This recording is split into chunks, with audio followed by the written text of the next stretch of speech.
On May 14th, 1607, 104 English men and boys set foot on North American soil.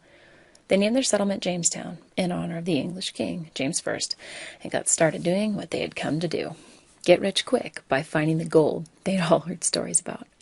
Jamestown had been funded by the Virginia Company, which was a joint stock company, a new kind of public-private partnership investing in New World colonies. The earlier voyages had been paid for by rich businessmen or kings and queens, but joint stock companies combined resources of both. Investors pooled their money to pay all the upfront expenses of starting a colony. And the government gave the company a charter with boundaries and a time limit, and in return was granted a share of stock in the company. The settlers' job was to send raw materials back to England, which the company would then sell for a profit. But many of the colonists were also hoping to strike it rich. And the fact that most of them were only men shows that the settlers didn't intend to stay very long. Jamestown had trouble from the start. The settlers had chosen a location with defense in mind. They were far enough up the river to avoid the Spanish Navy that patrolled the coast, and they were on a peninsula with a deep water port, and there weren't any Indians. But what was good for the defense was bad for their health. The tide carried in seawater that they just couldn't drink, and the peninsula was a swamp filled with mosquitoes that had malaria. And many of the colonists got dysentery and typhoid because they contaminated the rivers with their own body waste. But it gets worse. Within 2 weeks of their arrival, the Jamestown settlement was under attack by Virginia Indians that were part of the Powhatan Confederacy. By his own account, which a lot of historians don't believe, Governor John Smith was kidnapped and about to be executed when a chief's 12-year-old daughter saved his life. Now, even if the story isn't true, the colonists abandoned everything else they were doing and built a triangular-shaped fort.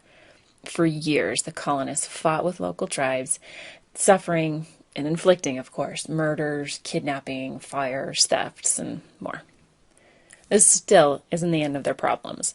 Though Governor Smith had imposed a new labor law, if you don't work, you don't eat, most of the colonists were gentlemen and their manservants, or they were skilled craftsmen.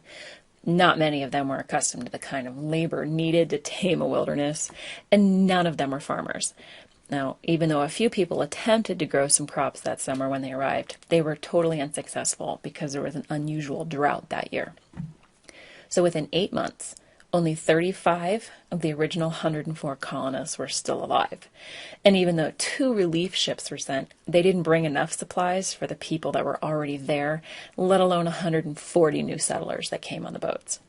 And then, the next winter, 1608, a fire destroyed a lot of the supplies they still had remaining. A lot of the Native Americans were hostile, but not all of them.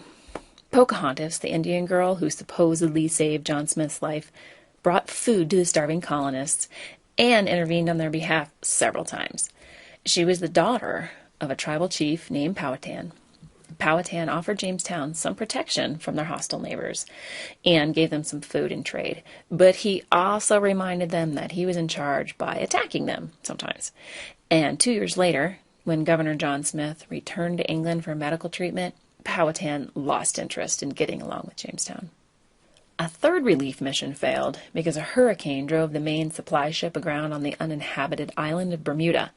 Now, this disaster actually ended up being Jamestown's salvation a few years later, but we'll discuss that in a minute. Meanwhile, 80% of the settlers who came to Jamestown were dead by the winter of 1609. The desperate survivors of this starving time decided to abandon the colony. They were actually sailing up the James River when they were met by a ship carrying their new governor, and they were forced to turn back and keep trying. It was expensive to keep resupplying the colonists, but the shareholders would have lost everything if the settlement had been abandoned, so they kept sending more colonists. Between 1607 and 1622, the Virginia Company sent 10,000 people to Jamestown, of whom only 2,000 survived. Let's go back to the supply ship that ran aground in Bermuda. All of the people on board survived, and they took apart their old ship and built 2 smaller boats and sailed for Jamestown. At first, their arrival just strained the resources in the colony even further. But this was the turning point in Jamestown.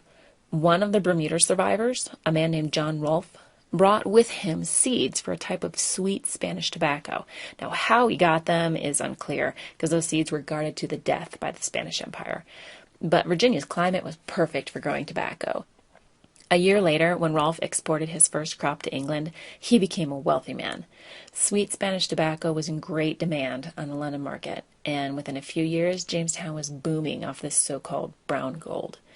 In 1614, John Rolfe also improved the colony's chances of survival by marrying Pocahontas. Tobacco is a very labor-intensive crop to grow, and as you've heard, most of the people who went to Jamestown would die, so there was a huge labor shortage. The London Company solved this problem for a little while with a brilliant solution called a headright. An investor could sponsor a worker to go, and in return would get 50 acres of land. Now, the poor workers who got sponsorships were called indentured servants.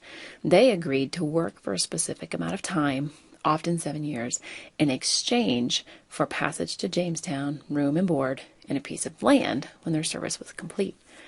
The first Africans in Jamestown were indentured servants.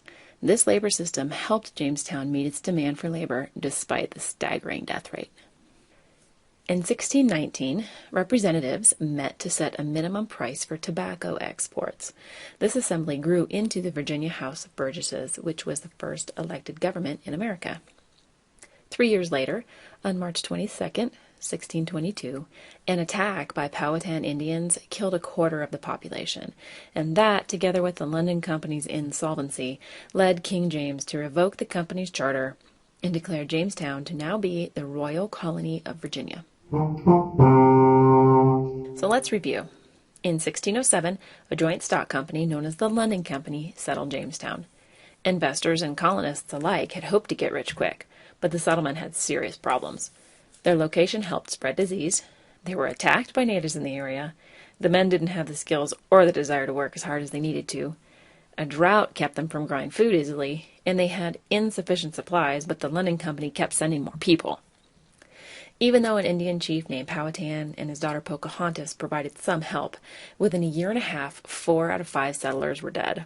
The survivors of this starving time tried to abandon the colony in 1609, but they were intercepted by a supply fleet that forced them back. When castaways from another shipwrecked supply boat showed up later that year, the colony didn't know that they had been saved.